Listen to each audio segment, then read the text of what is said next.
One writer at ESPN has made a bold prediction for one big thing that the Buffalo Bills are going to do this offseason. In this video, we're going to talk about what that move is and whether or not Brandon Beane might be the one to do it.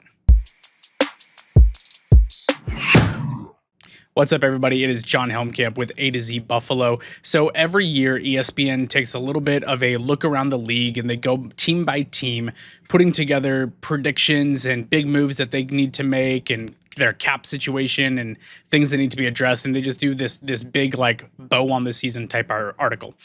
In that article, the Buffalo Bills were predicted by Benjamin Solak of ESPN to make a big trade up during the 2025 NFL draft to go after an elite defensive player. So first off, let's talk about why they might need to do that. It's something that I've been harping on ever since the AFC Championship game. We know that the defensive front struggled mightily in that game, and then looking at what the Philadelphia Eagles did to the Chiefs in the Super Bowl, it became even more apparent that Brandon Beane and the Buffalo Bills are missing those game record players up front. We know that needs to get addressed. It's just a matter of how is he going to do it.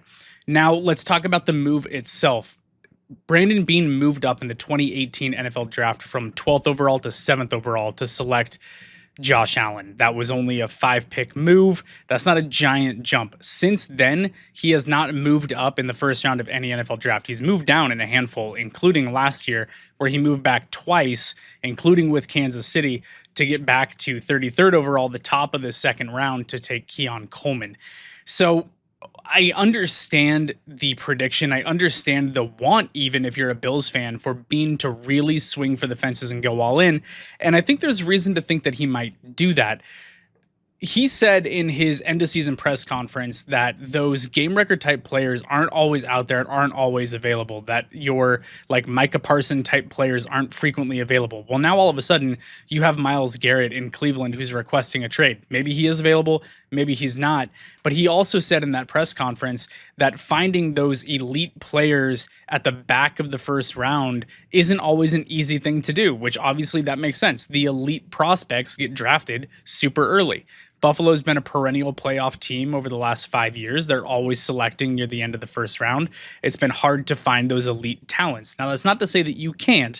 There have been plenty of players in NFL history, including recently, even Chris Jones, who Beane mentioned in that press conference, got selected in the second round, but it's less likely. So knowing that he acknowledges the need for these game records, that they're not always available, and that he struggles to see them available typically where the Bills pick at the end of the first round, maybe there's reason to believe that he is going to make that big swing up this year.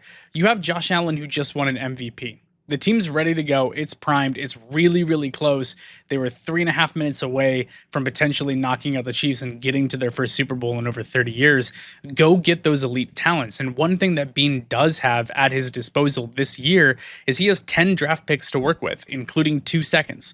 So he has ammo in his back pocket. Now, moving from 30th overall, where the Bills are currently slated, really high, like we're talking into a top 10 pick, that's an expensive trade. That's going to take multiple first round picks, maybe a second in there as well. It would be a big package of picks, of assets, to be able to move that far up. But maybe it's something that he's willing to do, knowing that the stick and pick philosophy that he's had in recent years has not yielded great results. They haven't selected a first round player really since Josh Allen that has turned out to be an elite asset for the Buffalo Bills. So Brandon Beane needs to shake things up. I think it's a fair prediction coming from Solak. It's something that is definitely on the table, in my eyes at least, for the Bills to consider this offseason. We'll see how Brandon Beane goes about it. Let me know what you guys think about this proposal, about this potential want for Brandon Beane to make a big swing in the NFL draft in the comments down below, and I'll catch you guys next time.